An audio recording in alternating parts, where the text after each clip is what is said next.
everybody for coming. There will be plenty more bike and other related events this summer, sponsored by NWA. You can keep track. My name is Carter Kraft. I'm Program Director of the Metropolitan Waterfront Alliance.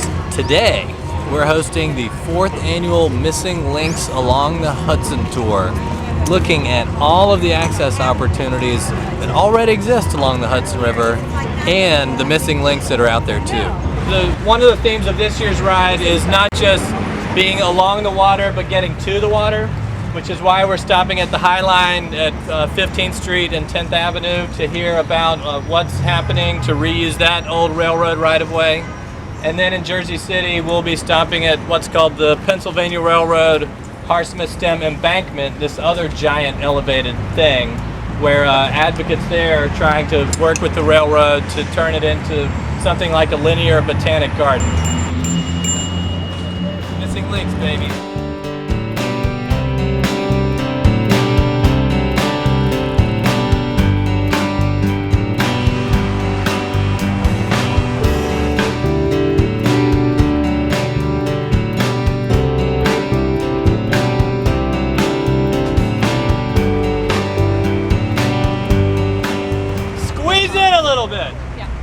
Welcome. Thanks. Thank you, Carter. My name's Juliet, and this is Rick, and we're with Friends of the High Line. We're a community-based group that's working to preserve and reuse this disused elevated freight rail line that goes from Gansport Market 3 blocks south of 14th Street to the Hudson Rail Yards area.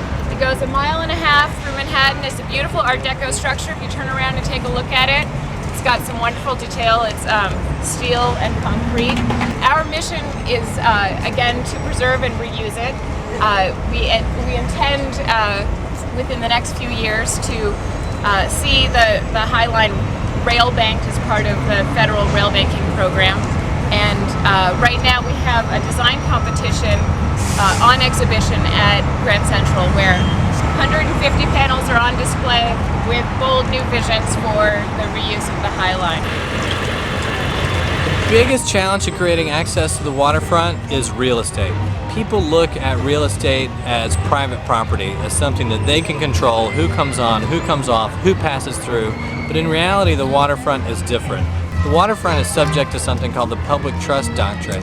It's really a legal, moral, ethical, and civic doctrine that's been around for over 1,000 years. It actually goes back to an ancient Roman tradition in which the Emperor Justinian, when he was writing what has become modern law, including English common law and civil law in the United States, he said that the water and the waterfront shall be like the air, like the water themselves, for all the people. Courts have constantly upheld that the water, as well as the waterfront, the land that is tidal, the land where the water flows one way or the other, in and out, should be shared and accessible by all people, whether you own the property next to it or not.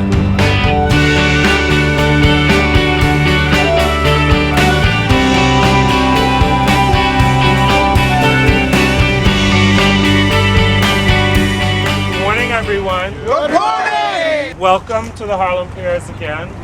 As Carter indicated to you, my name is Cecil Corbin Mark. I am the program director of an organization called West Harlem Environmental Action. We are an environmental organization that works on environmental issues in northern Manhattan from an environmental justice perspective. Because of negligence, because of policies, this particular plot of land is, as Carter introduced to you, surprise, surprise, where the Greenway ends. A couple of years before, you wouldn't have been able to ride up that path either. But due to a lot of activism on the part of us and others in this community, the Cherry Walk was actually finally completed, and so you can actually get here to this point. And we transformed the model of organizing from an old model to saying no to something, to saying no to what you propose, but yes to what we want. And that what we want was a vision of creating a waterfront park along this strip of land here.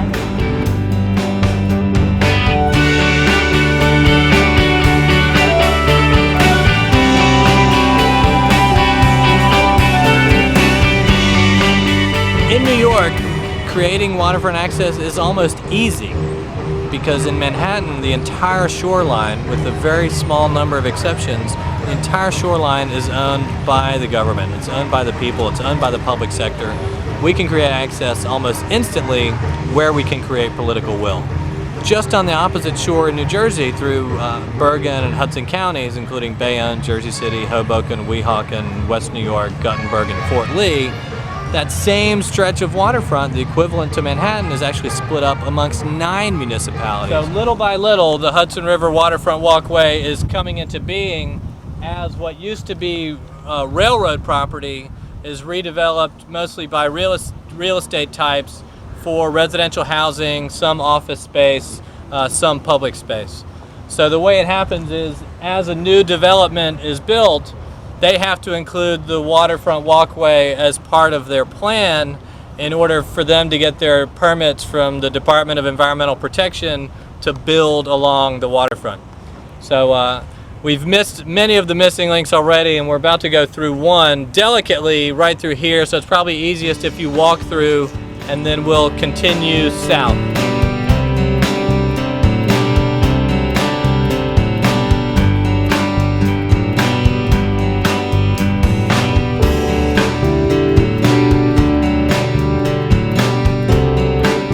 Part of our continued exploration of access to the water and along the water, we're now going to look at what could be Jersey City's version of the High Line, which is the Pennsylvania Railroad Harsimus Stem Embankment. So without further ado, I'll introduce our friend Maureen Crowley, one of the organizers of the Preservation Committee. Embankment that you just passed was the Erie Embankment.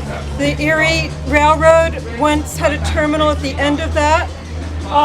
A few blocks down at 6th Street, you'll be visiting the Pennsylvania Railroad Harsimus Stem Embankment. That was the eastern terminus of the Pennsylvania Railroad Freightway. A few blocks after that, you'll be entering Liberty State Park, is that right? And you'll be seeing the Central Railroad of New Jersey terminal, which has been completely restored and is just lovely. And the wonderful views of New York City ahead of you. So I hope that you get a sense of how this whole downtown of Jersey City was once completely dominated by the railroads.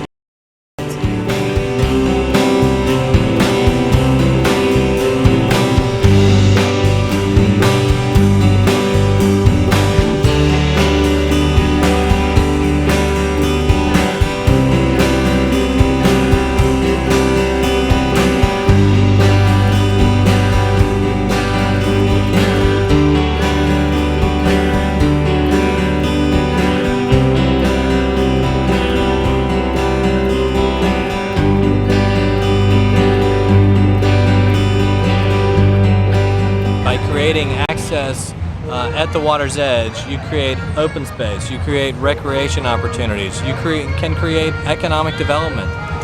And in the nationwide battle against sprawl, it will take a concerted campaign to maximize waterfront access in these old urban areas, in these old inner cities, or else we're only encouraging people to sprawl their way out into the suburbs, where we can have those recreational opportunities, where they can have those open space resources that don't now exist in the city. So the trick to waterfront revitalization is making people aware, making people realize that we can use the waterways themselves to solve, to a large degree, a lot of traditional urban problems.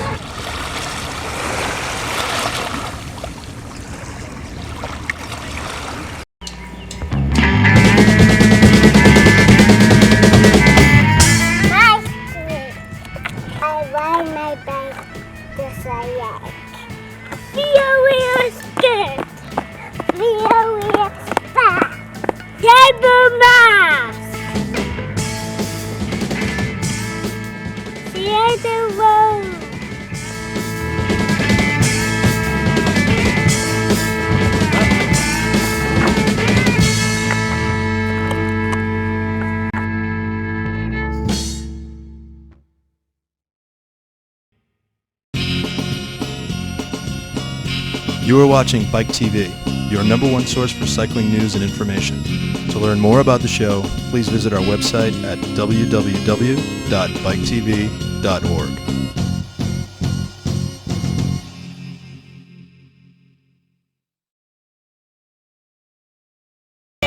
Bridges by night. Bridges by night. Bridges by night. Bridges by night. Bridges by night. Bridges by night. Bridges by night.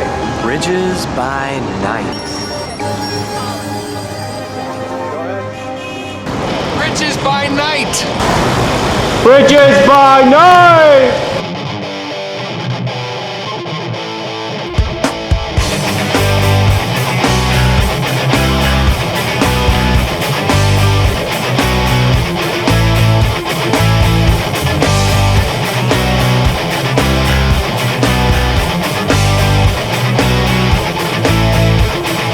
Bridges by night! Bridges by night. Bridges by night. Blah. This is Bridges by night. Bridges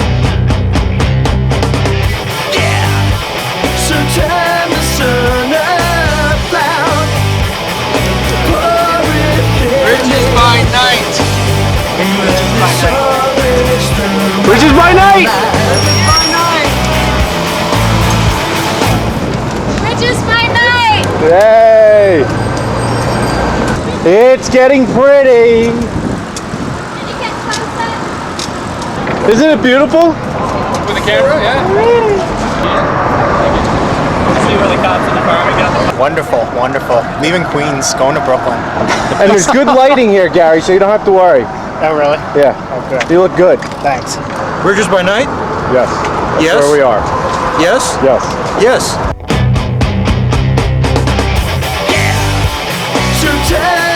Bridges by what? By night.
Feel so ordinary.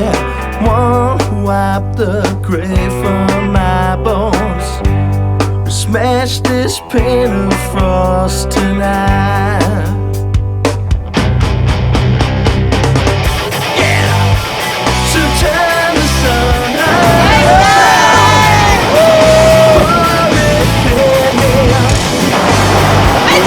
Ice cream! Ice cream!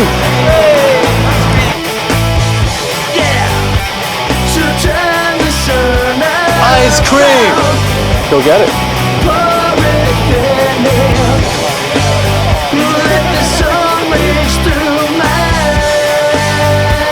Bridges by night? Bridges by night?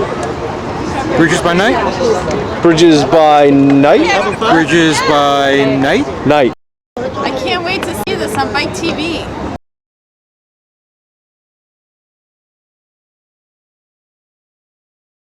I watch bikeTV, and I think Clarence is an emerging superstar.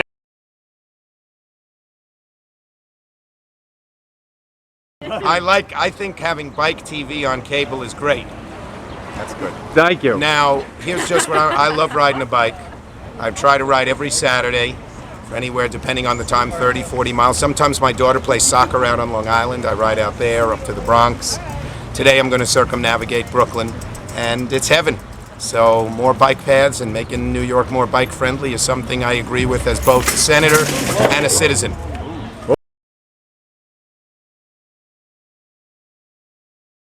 Watch bikeTV. You're watching bikeTV. I'm watching bikeTV. bikeTV rules. It's probably the best thing that's ever been on television. It's obviously a very eerie thing to look over at the Manhattan skyline and see just the vaguest outlines of buildings like the Empire State Building. Hey, it's Clarence, and as you know, we're in the midst of a crazy blackout. So we figured what would be cooler than to go out with the camera with the night shot on, because there's almost no light, visible light right now, and the sun's still setting, and see what the city looks like with no light. And we're gonna go ride our bike. So we got our safety lights going, and as you can see, we're all ready to go. So hopefully we'll be okay. So come on, let's check it out. Let's check it out. Let's check it out. There's Carrie. What are you doing with that tandem out here in the middle of the dark? People that are stranded and need a ride home. I already picked some people up at the Brooklyn Bridge and the Manhattan Bridge and saved our very own Clarence Eckerson, who was bikeless down in Brooklyn Bridge Park. So I rode him home, and now we're out combing the streets looking for wanderers. Wanderers in the middle of the night. Ride home. It's pitch black out here. Look, there's the bike lane sign. Well, we got something. Gas-powered lights. Ah, trustworthy gas. A lot of light at this intersection. We got quite a few cars. People just driving very carefully. As probably carefully as they should when they're normally driving.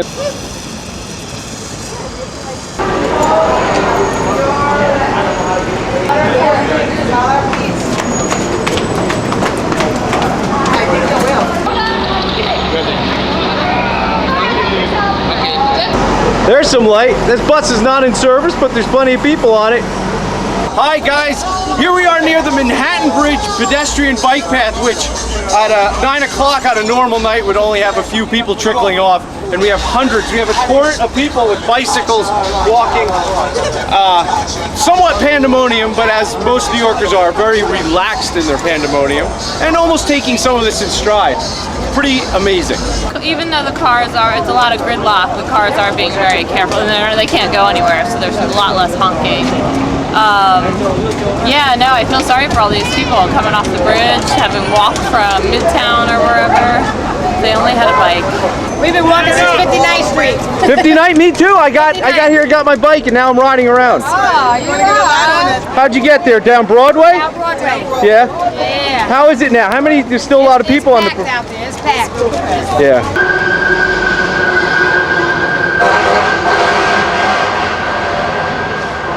I kind of avoided this whole thing. Yeah. I wasn't really involved in it. This is actually the bit. Oh, there you go. That's what I'm waiting for. Oh, congratulations! On bikeTV, our cable access show, we have a reunion. Oh, this is great. This is just wonderful. How far have you been walking from? 50th and Broadway on the 32nd floor. Oh my goodness. We're like doing news reports. Congratulations. We saw a love connection happen here in the middle of the pitch black. Our love is stronger now because he met her on the side of the bridge and she walked from where, 59th Street? Sign of true love. And it's all due to the bicycle. The ferries are running, shuttling people back and forth between Brooklyn and Manhattan. One thing you can't stop is water travel when a power outage occurs. Of course, there is news coverage, but nobody can watch it in the city right now because there is no electricity. Once again, in crises like these, a bicycle is just about the best way to get around.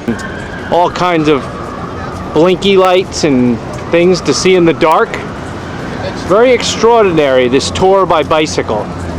Of course, in situations like this, the ice cream guy does very well. Well, how was it out there on the bike?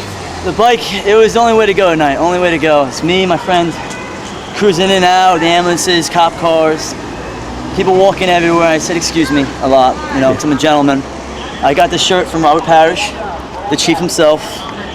Long live the chief. My name is Bones. See you later. Nice to meet you, man. Great. Cheers, bro. Hey, take care tonight. Be careful at intersections. As we wind down this wonderful adventure in the pitch black in New York City, I just think that we should all remind ourselves that sometimes, you know, not having electricity is probably a good thing. I mean, look at all these people out here, meeting their neighbors, taking it easy. Pace is slowed down of life. People just not in a rush. Quite simple and beautiful.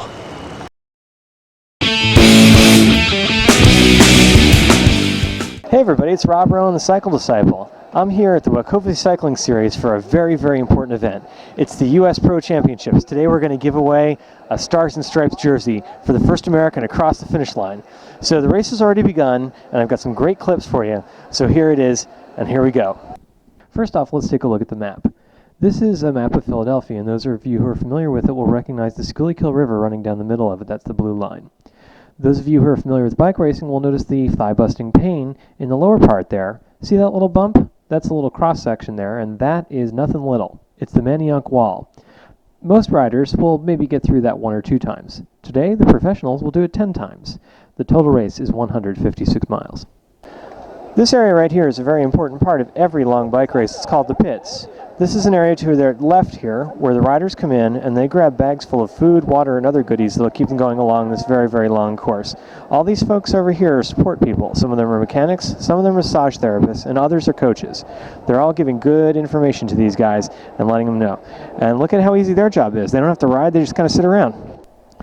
Until, of course, it's time for the riders to feed. And at that point, what these guys have to do is go out and stand in the oncoming traffic and pray that they don't get clipped by a bike. Breakaways like this one, the beginning of some of these really long races would be a little boring. This one came courtesy of, in the order that you're going to see them here, Trent Klausna, Tristan Hoffman, and Jonathan Vaughters. The peloton seemed to be fiddling while Rome burned, but they knew what we knew. This is a really long race. So to break the time up a little bit, we went out to talk to some spectators and see why they came out. Hi, my name is Rick. Came out to Philadelphia today to watch the professionals do their thing. I enjoy riding myself, obviously not at the professional level, but this is just something that lets me know that I should have started this about 25 years ago, because I think my prime is long behind me. Okay, hi, my name is Donna. We came out to Philly to watch the races, to watch the women and the men, see who can be the U.S. Pro this year. Around the 6th lap, the peloton started to get its act together and chase down the breakaway. With 2 more laps, the breakaway was back in the fold, and they were looking dejected, but a little bit happy it was over. Now, during this chase, the pace in the peloton was very, very high, and it kept the impetus out of other riders who might like to try to make an attack. But after they caught the riders, as they so often do, the guys in the front of the group let off the pace, and attack after attack went off. But none of these attacks really lasted. The pace started to get very high in the peloton, and just look at the breeze that they're creating. Look at those tree limbs move as they go by. They're probably going close to 40 miles an hour here. In the inevitable sprint, the Europeans really showed off their power. Just look at Stefano Zanini in the red jersey there coming up for the win. On the outside, also notice the guy in the white shorts, Eros Murin. After the race, he told me he thought that if it was just 5 meters longer, he would have won it, and I believe it. He came on really strong. Here's a look at the results. I included 4th place here because Mark McCormick was the first American over the line and therefore will be our road national champion for this year. Here you see him celebrating with teammate Lynn Bissett, who won the women's version of this race earlier. So that's the end of it. I hope you enjoyed this year's U.S. National Championships with me. I am Rob Rowan, the Cycle Disciple, signing off, and I will see you at another race soon. Well, thank you very much for coming here, and thank you, TA. My name is David Yassky. I'm a city council member representing a district in Brooklyn, a district that is home to many bikers and many people who would like to bike to work if only they could. Today, the first day of Bike Week, is an appropriate day to announce a bill that I introduced in the council yesterday and intend to push forward that would make it easier for people who want to bike to work to do that. And what this says is that a building landlord has to permit its tenants to allow bicycles up to their offices if they want to do it. So if you're a company and you're renting space in an office building and you want to make space for your employees to park bicycles out of the way, not in the hallway, not a fire hazard, you just want to make space for them to bring their bicycles to work, the landlord shouldn't say, it's not dignified to have the bicycle going through the lobby. Bicycles are as dignified as anything. There's no reason for the building landlord to be a further impediment. Thank you, Councilmember Yassky. This is probably the best way we could start off Bike Week is by tackling the biggest problem to cyclists in New York City, just safe bike parking. So just want to thank the council member on behalf of TA and the 105,000 people that ride bikes every day in New York. This is a bill that we support very strongly and will help more New Yorkers ride bikes. This issue came to my attention when a member of my own family, to whom I'm married, she runs a nonprofit, and she wanted to that leases, their office space in Manhattan office building. She wanted a bike to work, and since it's her shop, she's had no problem letting people, herself included, bring bikes into their offices and store them. They have some space; they could even do that. But the building owner, the building, won't let people bring bicycles into the lobby. Her landlord, in other words, won't let people bring bicycles into the lobby. So if she wants a bike, she has to leave it locked up outside. And since having had one bicycle stolen already, she's not anxious to do that again.